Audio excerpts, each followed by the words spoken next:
ધારાસભ્ય ચૈતર વસાવાને હાઈકોર્ટથી મોટો ઝટકો. સજા પર સ્ટે માંગતી અરજી ફગાવવામાં આવી. વસાવાનું ધારાસભ્ય પદ પર જોખમ યથાવત. ભાવનગરની માધવ બોયઝ હોસ્ટેલમાં વિદ્યાર્થી સાથે રેગિંગના ગંભીર આક્ષેપ. પિતાની ફરિયાદ બાદ 6 સામે એફઆઈઆર. હોસ્ટેલ સંચાલકે આક્ષેપો નકાર્યા. સાગબારા જંગલ જમીન વિવાદ વધુ વકર્યો. આદિવાસીઓના ધરણાના 16મા દિવસે સાંસદ વસાવાની આંદોલનકારીઓની મુલાકાતે. વન વિભાગની કામગીરી સામે રોષ.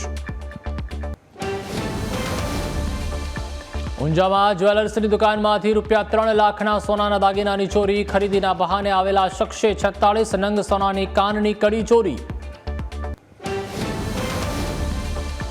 પૂર્વ નાયબ મુખ્યમંત્રી નીતિન પટેલનું દારૂબંધી મુદ્દે સૂચક નિવેદન. દારૂબંધી હટાવવાથી સરકારને હજારો કરોડની આવક થઈ શકે છે, પણ દારૂબંધીને કારણે ગુજરાતમાં કાયદો અને વ્યવસ્થા મજબૂત.